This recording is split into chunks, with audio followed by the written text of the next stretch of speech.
Welcome, everyone, to the Human Everywhere podcast. I am one of your hosts, Jason Bott, and we are excited to have you here. Let me turn you over to our other host to introduce himself and then our co-host for today. Hello. I'm UB Siminietti. Yes, thank you. Thank you all for joining us. This is the first in a series of episodes that we're going to be recording for the Human Everywhere podcast. So thank you for being here. And let me turn it over to Aliris Allman, one of our co-hosts for today. Hi. Hi, how are you doing? Welcome, everyone. I am the founder of Deep Space Predictive and here with my co-founders and co-hosts as we evolve. And we're very excited to talk about human everywhere and everything that means. Mark? Hello, everybody. I'm Program Officer supporting programs and projects, and I'm excited to learn more about what we're going to do next. And to tie everybody together, Human Everywhere does come, just as Aliris says, out of Deep Space Predictive. Deep Space Predictive was founded over 2 years ago, and we are focused on just exactly as what our title says, making sure that as we go into space, as we leave this planet, that we maintain the concept of human everywhere. And we are honored today to have an absolute great, honestly, thought leader, philosopher, someone that I have had the opportunity to work with now for actually several years, working with in the realm of fiction, the incredible Frank White, the author of the book called The Overview Effect, that is now just out in its 4th edition. Aliris, I'm going to actually turn over to you to kind of just talk about and kind of prime us and get us going on the conversation. Thanks, Jason. And Frank, welcome. And we are so honored to have you as our first guest on the Human Everywhere podcast. And it's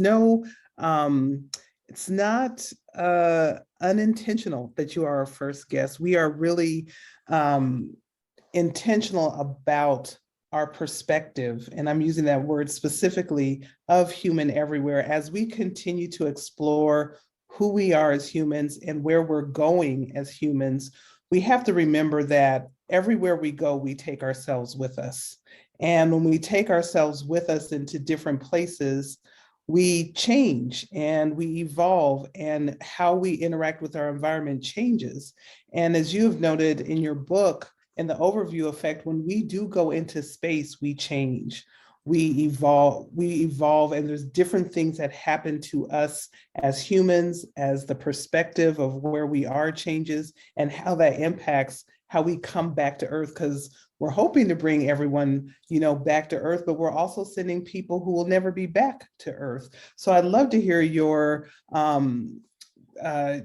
thoughts on, one, the human everywhere, and how that ties into your philosophy about the overview effect. Well, thank you so much. It's a great honor to be your first guest. And there is so much to say about your introductory question that I'm sure I won't be able to share everything that it makes me think about. But I really do applaud the terminology human everywhere, in the sense that I think what the overview effect as an idea and experience tells us is exactly what you're saying, which is that when human beings have gone into low Earth orbit or on lunar missions, they've looked back at planet Earth. That has caused a shift in their own identity.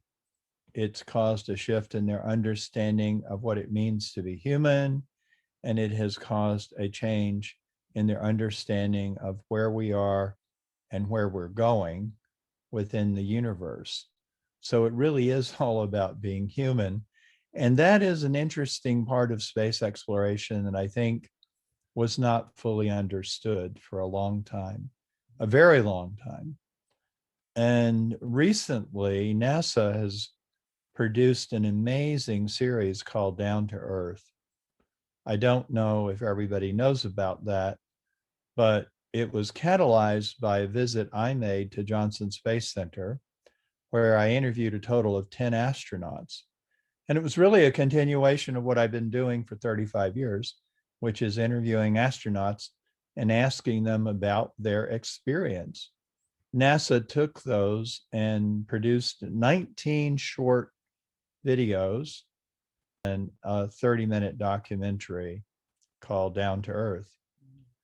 I bring this up because it was NASA fully and completely recognizing that the human experience is a big part of what NASA is doing, which is bringing this astronaut message to the people on Earth about who we are and where we're going. But that's happening all over the place right now. It's really amazing that we've gone from a book that was published in 1987. We've gone from that to a global movement to bring the overview effect down to Earth, because the feeling is it will cause a shift in consciousness worldwide that we need. And I'll close by saying we need it on this planet, but we need it as the foundation for our evolution outward into the solar ecosystem. Thank you, Frank. I think for those who have not had an opportunity to read the overview effect, it is an absolutely stunning conversation that, like you said, it just looks at different astronauts and look at what that experience is.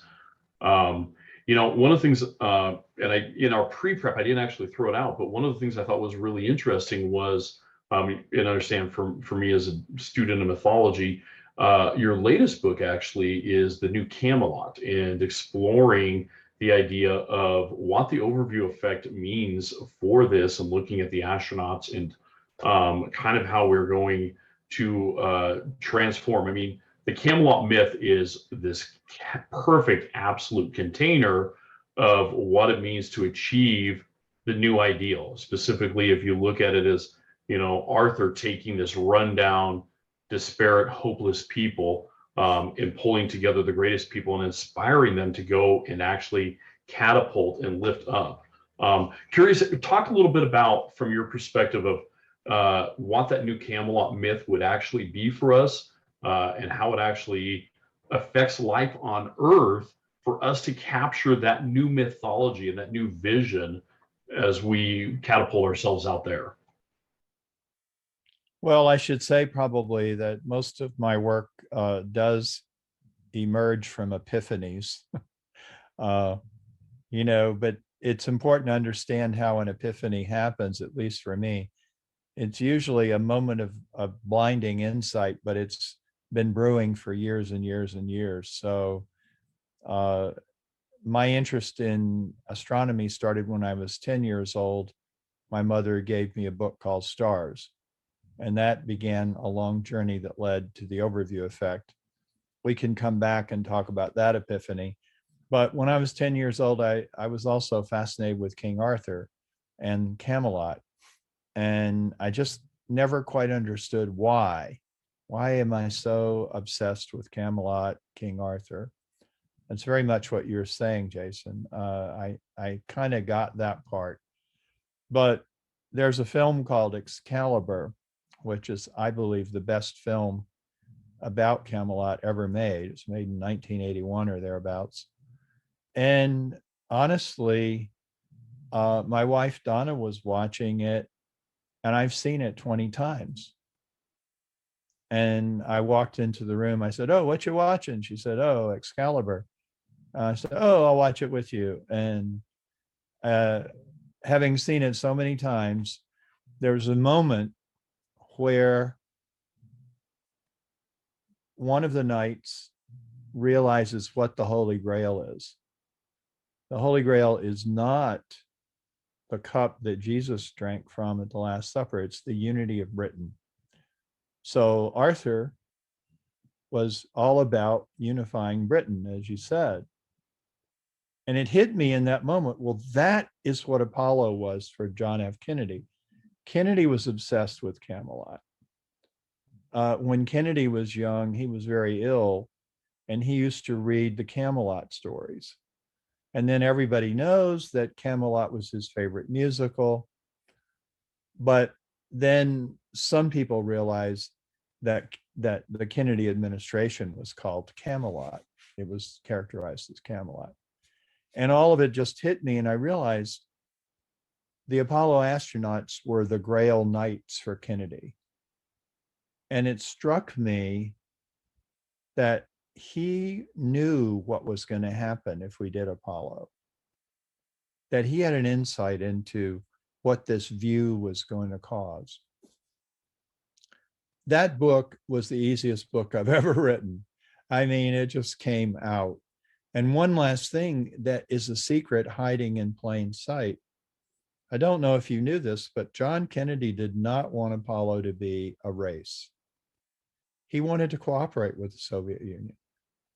He made it very clear that he thought it would be really interesting if the United States and Soviet Union could go to the moon together. He approached Nikita Khrushchev in 1961, just after becoming president, and at a summit conference said, why don't we do this together? It's insane for us to compete. And of course, Khrushchev said, "Niet, no, we're so far ahead of you. I can see what you're getting at, but I'm not into it." And then after the Cuban Missile Crisis, where we almost destroyed the planet, the Soviets started getting interested in it. And in 1963 at the UN, President Kennedy proposed a joint mission. And he even went further and said, why not everybody? Why not all the nations be part of Apollo? Or whatever, they might have changed the name, I don't know. But of course, he was assassinated, and so it didn't happen. But it's very clear that he wanted to begin unwinding the Cold War through cooperation with the Soviets. And he saw a mission to the moon as a way to do it. And so to me, that's Camelot, the unity of our planet. It's not a place, it's an idea. Camelot, yes, it was a place physically, but it was really an idea of a way of being. And instead of knights exploiting people, knights helping people. Instead of the king ruling over people, it was bringing out the best in people. I think that's the new Camelot of our time, is this idea of a unified planet. And I want to say one last thing that came out in writing that book, which is that doesn't mean we get rid of the diversity of our planet. It's good that we're different. It's good that we're not all the same. And the astronauts, when they look at the Earth from orbit, it doesn't blank out their minds that there's great chaos and diversity and difference. They know that, but they can hold two ideas at once. Great diversity, but hey, from this point of view, it's a unified whole system. How does what you're talking about, how does the fact that William Shatner and that crew got to go up into space for 10 minutes, does that change anything? Like, how does that change, or how does that impact your philosophy and your discussion? I think it does. I think it changes everything. I really do. When I was writing the overview effect in 1987, don't forget, I had a hypothesis at the time, and it really was not about astronauts. It was about people living in O'Neill communities, and they would see the Earth in the sky every day, and it wouldn't be a big deal, but their mental processes would be very different from ours. Our mental processes are very different from 12th century Europeans, or 13th or 14th century, pre-Kepler, pre-Copernicus thinkers. We don't go over it all the time. And I understand some people still think the Earth is flat and all that, but for the vast majority of human beings start at a level that's very far advanced from people living in medieval times. And my assumption was that these O'Neillians would start at a point we're trying to get to about the Earth. And then I had that epiphany. And then I thought, well, there are no such people. What am I going to do? Where do I get my data? And that's when I started interviewing astronauts as proxies. And then that shifted the whole conversation to, wait a minute, this is a really incredible experience for people. It's not ordinary. It's a good experience. How do we share it with people who haven't gone into orbit or haven't gone to the moon? And it was obvious. I didn't have an epiphany about that. I just wrote down, there's two ways to do it. There are two ways to do it. One is commercial space flight. The other is virtual reality, or I think I called it simulation. And it was so clear, if we could get everybody everywhere, humans everywhere, to have this experience, life on Earth would likely change.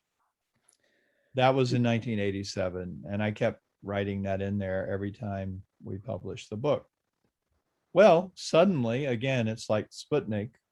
All of a sudden, we have some incredible virtual reality renditions of the overview effect. And we now have several people who have flown, and they've had a variety of flights, from Virgin Galactic, which is one way to do it, to Blue Origin, which is another way, to Inspiration 4, which is very different. So we've had suborbital hops, which is what Blue does. We've had, I don't know exactly the term we would use for Virgin. It's really different from anything that went before. But then Inspiration 4 was an orbital flight. Why is it so different? Well, for the most part, professional astronauts never went to experience the overview effect.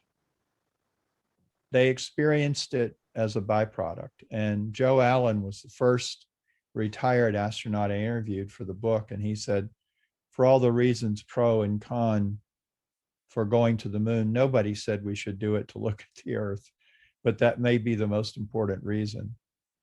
Looking back on that, it's kind of hard to believe. Oh, this is probably the biggest benefit of the space program, and it was totally or essentially unintentional. As I said, I think President Kennedy knew what it was, but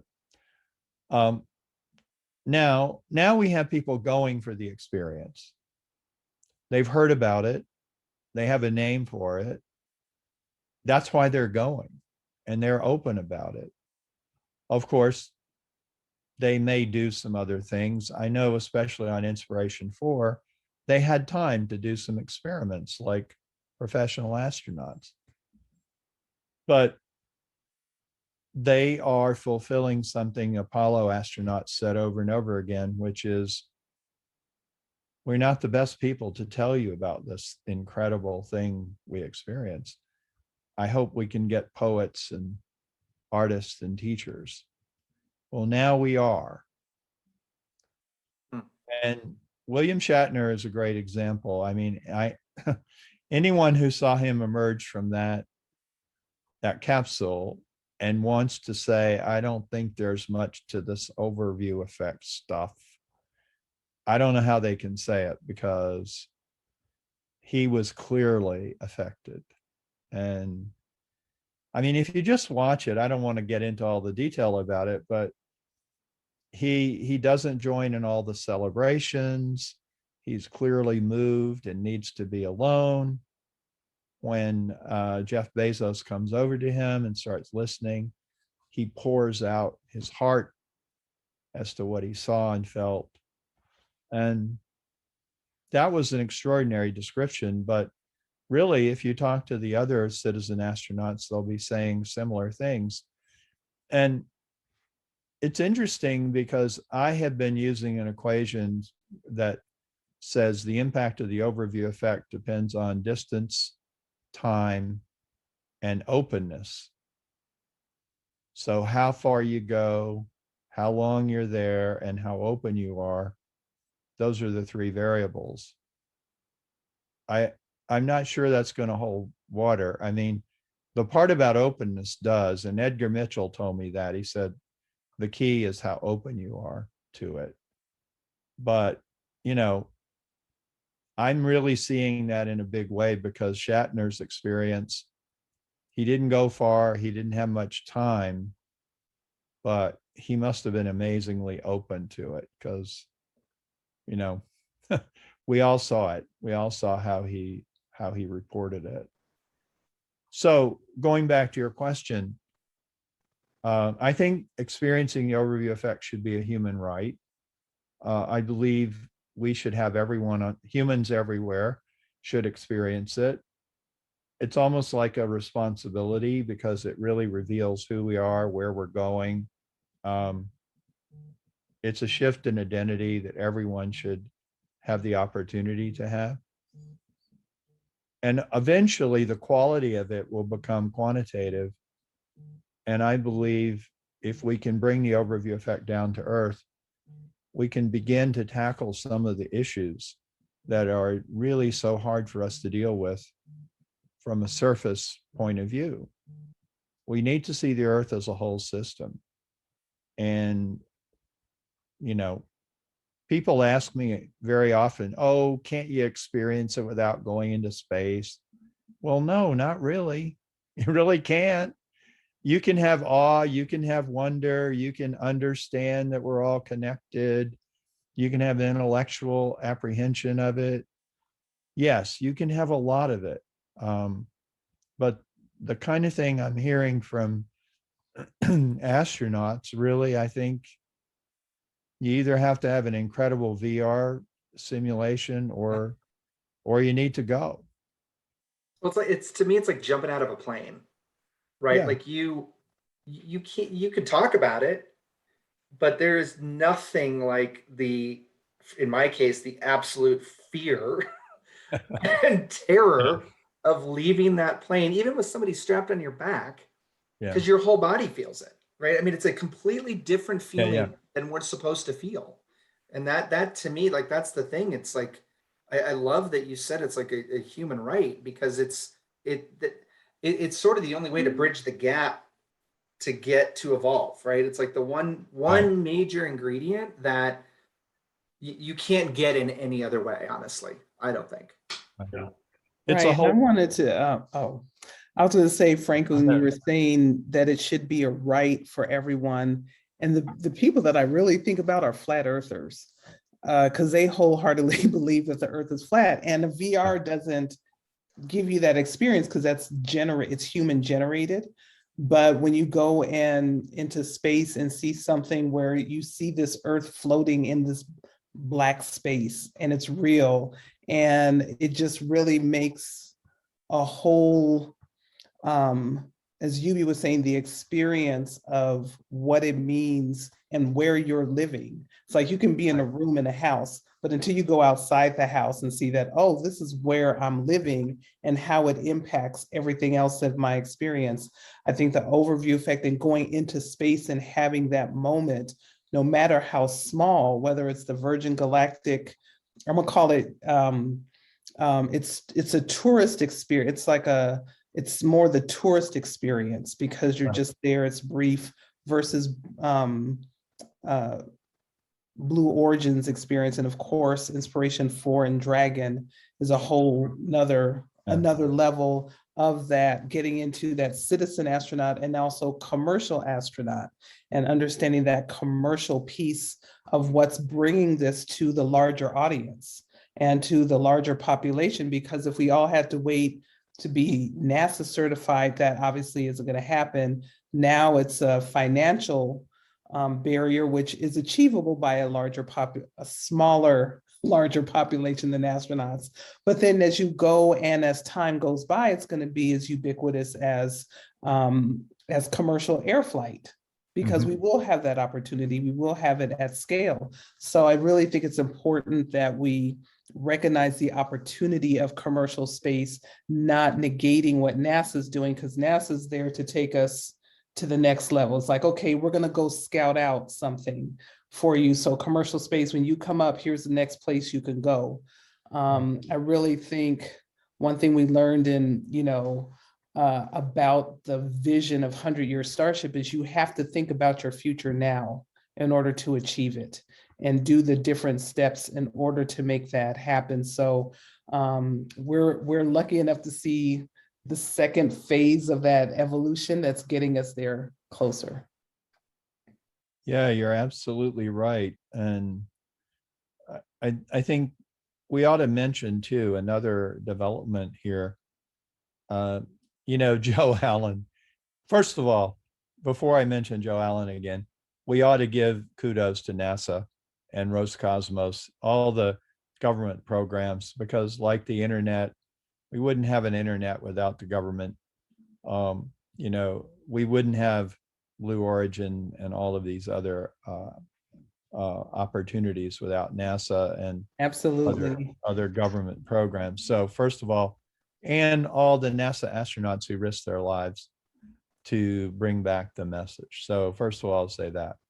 Going back to Joe Allen, he said it wasn't planned, right? This experience of seeing the Earth in this way. Well, another thing that's going on right now, I'm on the board of advisors of Space for Humanity. Space for Humanity is intentionally creating a situation where they will be funding people to have a flight. They will be training people in how to experience the overview effect, and then what to do when they come back. And in order to be selected, you have to have a project that's consistent with the Sustainable Development Goals of the UN. So here we now have Space for Humanity and other organizations who've realized what this is, realized, okay, we can make use of this for social change and for the good. So we have a real opportunity, as you said, to shape our future. And that's another thing we need to understand. We lost something incredible when President Kennedy was assassinated, because that ended his dream. It survived to some extent on the International Space Station, which is an amazing accomplishment. It's kind of our Camelot in orbit, you might say. But we've got that. But just think if Apollo had been a joint Soviet, American, Indian, or Chinese mission, and it had all started that way, we wouldn't be constantly talking about the space race, the space race, the space race. We'd be talking about humans cooperating in space. So we have the opportunity again. We can project our nationalistic behavior, our our human behavior that we're not that proud of, our exploitative behavior out into the solar ecosystem, or not. We have a choice. And often when I talk to people in the space community, we say, do we want a Star Trek future or an Expanse future? And even people who love The Expanse as a TV show say, I've actually heard actors on the show say, well, that's not the future I want. And that's exactly it. Star Trek it's a unified planet, a federation of planets, exploring, not exploiting, prime directive. And then The Expanse is Earth and Mars at each other's throats, and the Belters feeling oppressed. And again, nothing is set, but we can see trends in both directions, can't we? Yeah, we're definitely at the transition point. I think even just what we've seen this last 2 weeks is a threshold point. We mentioned the orbital reef, Sierra Space, and Blue Orbit's attempt at a commercial space station. That transition is happening. You're right. It is the question of, do we head towards that utopian approach of Star Trek, or do we end up at, just as you said, that we take and not actually evolve as humans, that we basically take life as it is right now and we just extrapolate it out to the stars? And I think that's what these questions are really important. I think a lot of us can recognize, even like looking here at Earth itself, if we continue on the same path that we are right now, without alteration, without some form of intervention, we are headed for a very, very dangerous potential future. And I think that's what these conversations are big about. I know we're coming down the last 10 minutes. I wanted to ping over to Aliris to provide some of her thoughts, and then Frank, allow you just to kind of close up with kind of any final remaining thoughts for you. But Aliris first. Thanks, Jason. And this conversation has been great because Frank, you've given us a really rich history and purposefulness of the overview effect, where it can go, where it can take us. I think right now, as Jason was just mentioning, the commercial capabilities that are emerging now are set to take us into a whole new direction. And the caution and the hope of Human Everywhere is not to deny the things that are part of our personalities, a part of our experience and our culture as humans, because we're not perfect. There are things that we need to work on. There are challenges that we still have here on Earth that we will absolutely take with us to space. Those are biases, cultural differences, and things like that. But in recognizing that, we have the opportunity to start to tweak how we experience things, what those experiences mean, how we learn from them, and how we really set up opportunities for learning here on Earth. And what I'd love for you to talk about, Frank, as we close up here is like, what are your wishes for us as we go into the next phase of fourth view of the overview effect, and what we want to learn and take with us as part of our training going into space? Oh, well, thanks for asking. I think you've set the question up beautifully. I guess I go back to the Camelot vision. In ending that book, I mentioned that Camelot may seem utopian and unachievable, but if we don't hold out a vision of possibility, we're never going to reach for the stars, metaphysically, physically, et cetera. Let's not diminish the value of idealism, even though we know we may not achieve all of it. And as you say, let's tweak our behavior without being unrealistic about humanity. So I'd say that first. Secondly, I would say, again, in writing the overview effect toward the end, I realized that this was too big a job for one country, one company, one group. First of all, we've talked about evolution, and one of the aspects of what we may be laying the foundations for is speciation, where we may evolve even beyond where we are today to a point where we're far more adapted to the space environment. Are we ready for that? What about the use of artificial intelligence in this exploration? Are we ready for that? So I proposed in the very first edition of the book a human space program, which I called a central project for all of humanity to explore the universe. And we now have a nonprofit corporation in the Commonwealth of Massachusetts called the Human Space Program. And we're trying to make our contribution, just as you are and Space for Humanity.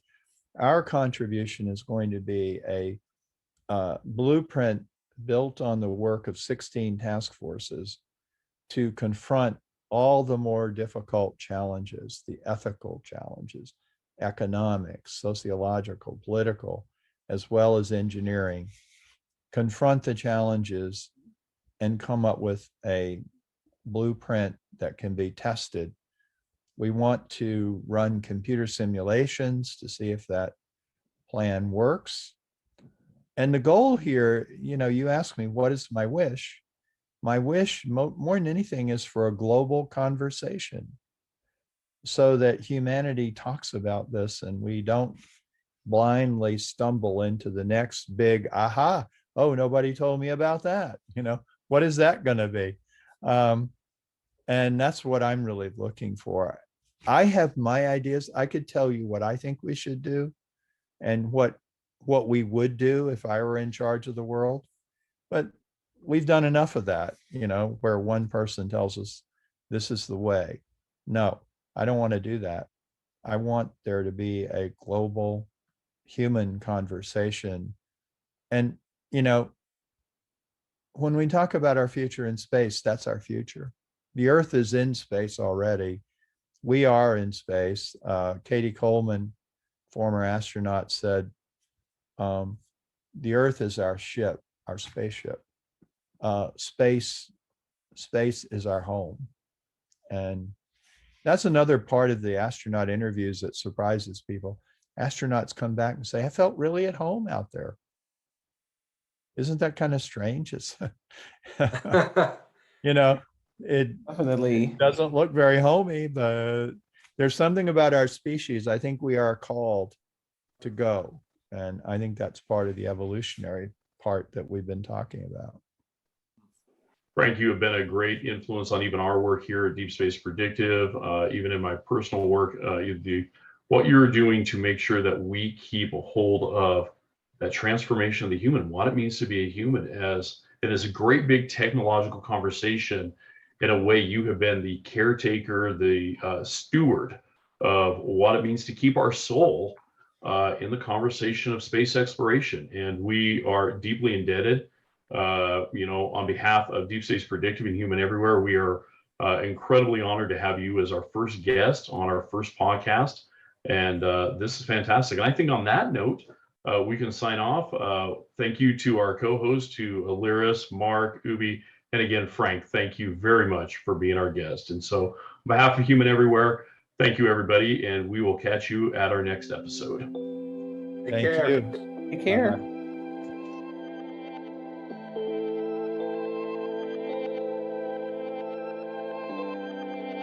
Bye-bye.